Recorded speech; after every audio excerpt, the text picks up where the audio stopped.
Hai, di sini kita sudah bersama dengan narasumber kita yaitu Bu Ica yang akan kita tanyakan beberapa pertanyaan hari ini untuk mengisi wawancara kita. Nah, untuk pertanyaan pertama sendiri, menurut Ibu, apa itu tari randai jika diklasifikasikan menurut jenis geografi, bentuk penyajian, dan fungsi? Nah, menurut Ibu itu sendiri seperti apa? Oke, kalau menurut saya tari randai itu jika diklasifikasikan berdasarkan koreografinya, jenisnya itu adalah jenis tari tradisional, ya, dan dia itu adalah sifatnya drama tari, kayak gitu. Karena kan dia itu ada teaternya, tetapi ada juga tarinya dan ada silatnya seperti itu.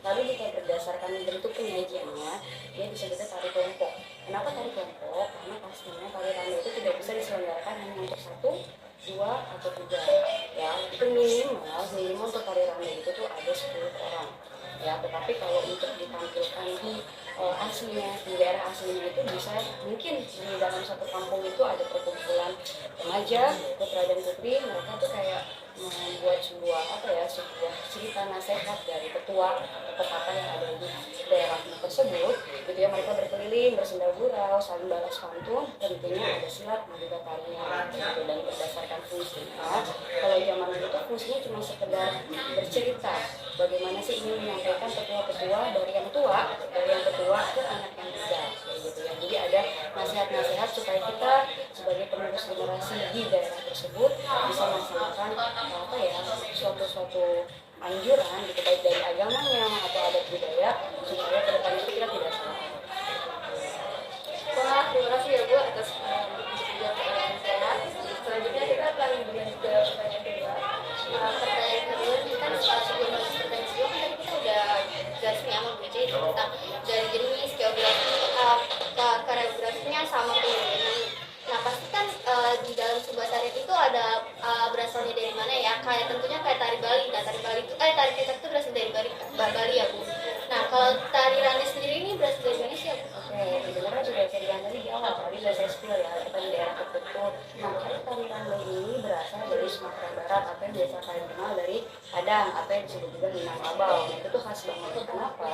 Jadi kalau di Sumatera Barat itu tari randai itu sangat terkenal. Kenapa terkenal? Semua yang tua dan muda tuh tahu sekali, karena mereka tuh tahunya tari randai itu adalah cerita atau teaternya ada, ya, ada tari juga, ada silet atau silatnya juga ada. Gitu. Jadi buat informasi buat kalian semua bahwa ingat nih, jangan kebalik, randai itu berasal dari Sumatera Barat atau Padang ya disebutnya, yang paling umum. Jadi kita udah tahu ya tarian itu berasal dari mana. Terima kasih. Kita selanjutnya untuk pertanyaan ketiga. Jadi menurut Ibu bagaimana sejarah dari tari randai? Oke, sejarah tari randai itu sebenarnya sudah saya sebutkan sedikit tadi ya menurut saya. Jadi awal mulanya itu tari randai itu adalah adanya sekumpulan remaja, gitu kan, yang ingin berbalas pantun, ya. Lalu mereka itu melakukan sebuah adegan seperti kayak, kamu kan masih kumpulan terus kita kayak ngomong kayak canda-candaan, misalnya itu lagi apa, tapi mereka pakai pantun, dan pantun yang dengan tersebut mengandung ada sedikit makna, ya. Contoh misalnya alam takambang jadi guru, mungkin kalian pernah dengar maksudnya apa tuh alam takambang jadi guru, bahwa pengalaman atau alam itu bisa menjadi guru. Jadi guru itu nggak cuma syarat, atau misalnya guru itu adalah yang kerja sekolah, tidak seperti itu. Nah, di dalam tari randai itu awal asal mulanya namanya perempuan, terus juga hanya cerita misalnya tentang Malin Kundang, orang tahu kan. Nah, dari itu awal mulanya tuh menceritakan tentang apa sih Malin Kundang, lalu ada lagu-lagu nyanyian. Mungkin kalian masih ingat waktu kalian pernah melihat tari randai itu pasti ada misalnya contoh ya, ada lirik yang itu tuh kayak, ayo ini lihat saya di sini, kita sedang berkumpul ingin memberikan suatu cerita. Tapi kan seiring berkembangnya zaman, tari randai dikemaslah lebih menarik. Dari apa? Dari gerakannya yang tadinya mereka cuma hanya teater, hanya cuma sekedar balas pantun, dibubuhi dengan silat, dibubuhi dengan gerakan-gerakan tari yang lugas, yang tegas, dengan musik-musik iringan tabuk.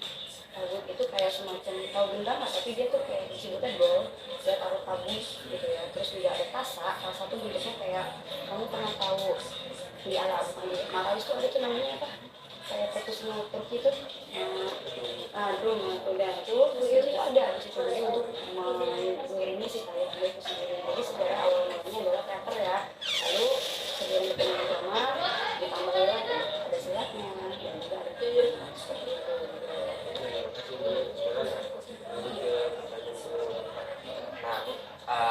sih makna dari gerakan tari randai dan apa sih tari itu menceritakan tentang apa? Oke kan, kalau untuk makna, kalau untuk kami sendiri itu udah pasti ingin menyampaikan sesuatu nasihat ya, atau dari pantun itu tertentu itu sendiri.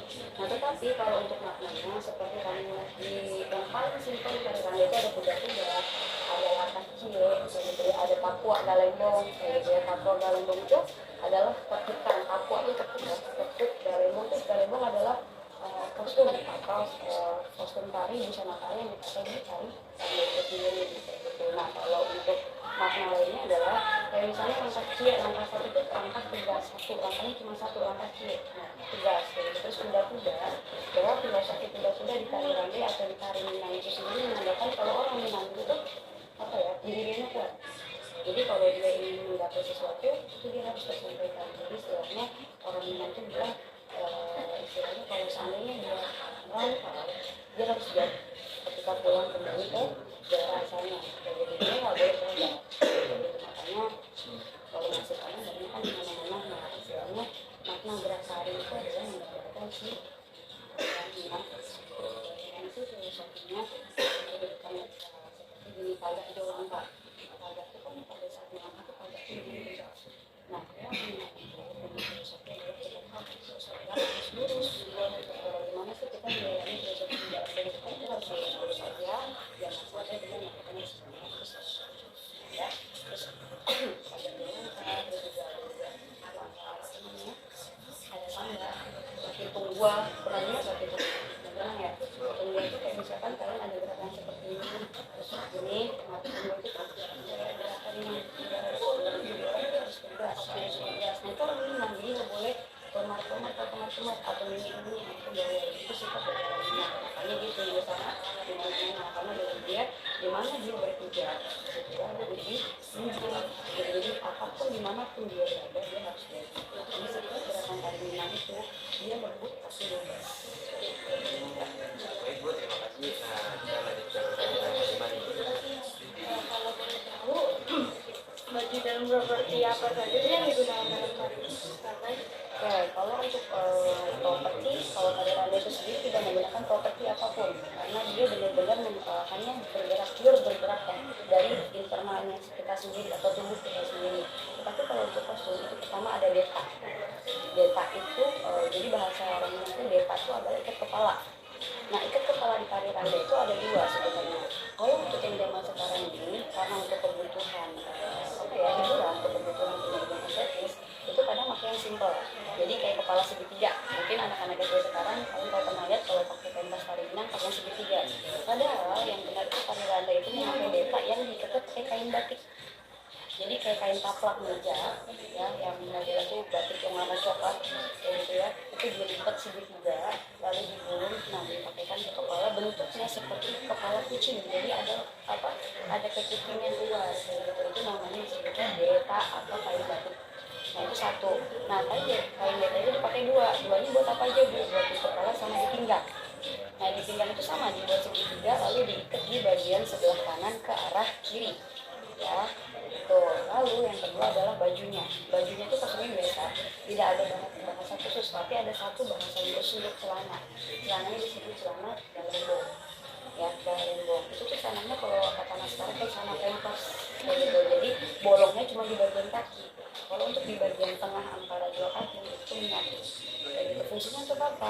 Karena memang tari ranggai ini itu kan sangat unik dan dia mempunyai yang namanya gerakan papua galembong. Itu tuh dari situ nepuk si celana galembongnya sampai berbunyi pak atau tak kayak gitu. Jadi sebenarnya tari ranggai itu sendiri kalau tidak diiringi dengan musik live atau musik apapun seperti dansi atau tadi serban pasar tadi itu nggak masalah karena dia sudah ada iringan dari nyanyi dari kita sendiri sama si tapukan galembong itu sendiri ya.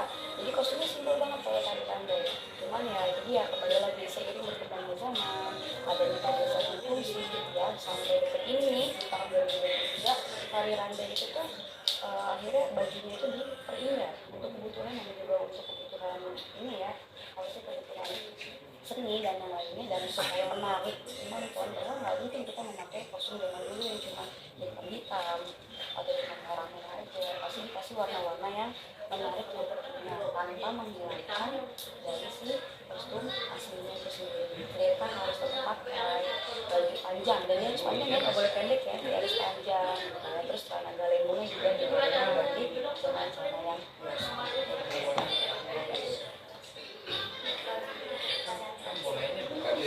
Saya ingin bertanya, menurut Ibu soal pementasan dari rantai kemarin gerak apa saja yang sulit diajarkan kepada anak-anak? Oke, pada saat kalian kan sudah mementaskan tari randa ya pada saat di tahun 2022 untuk acara Sumpah Pemuda ya, bulan bahasa ya, acara bulan bahasa. Nah itu sebenarnya kalau gerak yang paling susah diajarin ke kalian itu adalah yang pertama sebenarnya untuk mensinkronkan antara musik dengan ketik garimbo aja. Dan kalian juga merasa itu semua kan. Jadi misalnya genta, nah sedangkan musik itu kan dia tidak genta-genta, tapi kalian namanya kita cepat itu pasti kehilangan satu atau dua tempo ketukan kayak gitu. Jadi kalau menurut saya yang paling sulit diajarkan adalah ketukan tempo dari garimbo itu sendiri sama musiknya. Nah kalian masih suka miss. Kalau untuk gerakan lainnya menurut saya merasa bicaranya umum ya, kalau dari semua kelas itu semuanya tidak ada yang kesulitan untuk itu. Kalian tuh hanya kedasar di tempo, karena tuh kalian juga bisa peka sama tempo musiknya, terutama dalam ketik garimbo kayak gitu. Dan yang terakhir ada sih yang agak susah itu pada saat gerakan silat terakhir. Silat terakhir ya, kalian dimana tuh disitu kan juga harus joget. Istilahnya kalau di tari Minang itu, kalau di Randai setelah kalian tepuk-tepuk itu kan ada gerakan silat tapi sambil joget yang langkah cie ini seperti ini, sama yang kalian harus satu dua itu masih banyak yang terdapat di situ. Selebihnya kalian bisa mengikuti, cuman ya kalau namanya kita pakai musik playback atau musik rekaman ya, ketika kalian tampil setidaknya masih bisa ketutup. Tapi kalau live itu bisa jadi kalian terdapat atau mungkin musik lupa kalian juga terdapat. Seperti itulah gunanya kalian kemarin kan latihan tuh pakai musik playback, jadi bisa peka. Cuman yang memang namanya pentas pasti tidak sempurna lah. Hanya itu sih menurut saya kesulitannya pada saat ini. Terima kasih. Wah, keren banget ya tadi penjelasan dari Bucat untuk menjawab pertanyaan kita semua. Untuk sesi wawancara hari ini kita tutup sekian dari kelompok kami. Wassalamualaikum warahmatullahi wabarakatuh.